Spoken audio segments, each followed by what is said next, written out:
Ako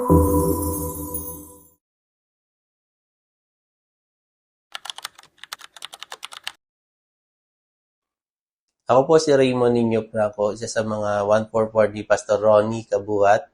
Ako ay miyembro ng Marshall Ministry at isang college instructor.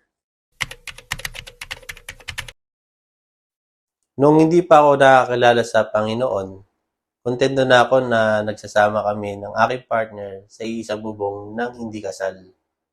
Ako din po ay walang kahit na sinong dinedependihan maliban lang sa sarili ko. Marami nagsasabing ako ay mayabang, puro salita, pero wala naman sa gawa. May sariling desisyon at walang paninindigan.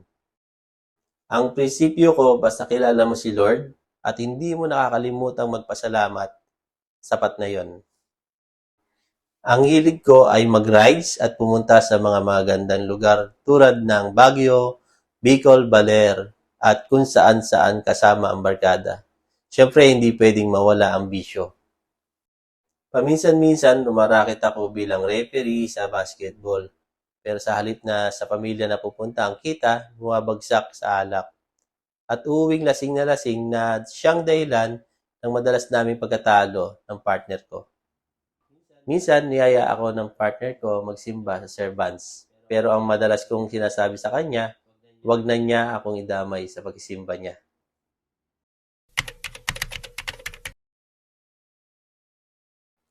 May mga pagkakataon sumasama ako sa church, pero ginagawa ko lang naman tulugan dahil malamig, komportable sa pagkakaupo, at dahil na din sa malakas na hangover na dinulot ng pag-inom ng Sabado.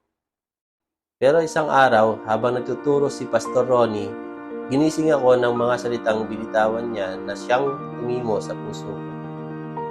Hanggang sa aming bahay, daladala ko ito. Tila baga may conviction ang banal na espiritu sa akin.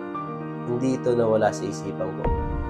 Sa tuwing ako ay hindi nakaka-attend ng church, lagi akong hinahanap ng mga taga-servants. Kaya tinanong ko sa sarili ko, ano bang meron sa akin at lagi nila akong hinahanap?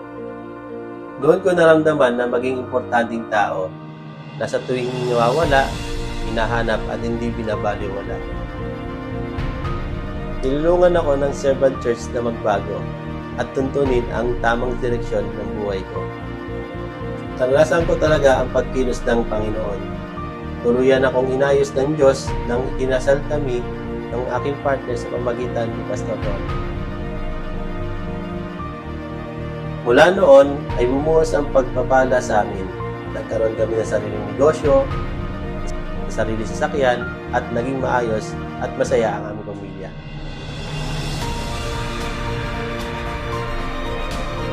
Sa ngayon, nagra-rides pa din naman, di nga lang tulad ng dati na may kalayuan. Dahil na-realize ko na ang saya pala ay hindi sa lugar na pinupuntahan, kundi sa kung sino ang sinasamahan.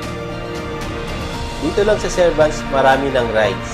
Sa Marilaki lang, okay na kami basta may kape. Laking pasasalamat ko dahil binigyan ako ng mga spiritual leaders sa Servant Church. Higit sa lahat, sa aking asawa na hindi ako sinuruan. Nakatagpo ako ng totoong kaligayahan sa simbahang ito. Kasama ang aking buong pamilya, spiritual leaders, at mga bagong kaibigan at kapatiran.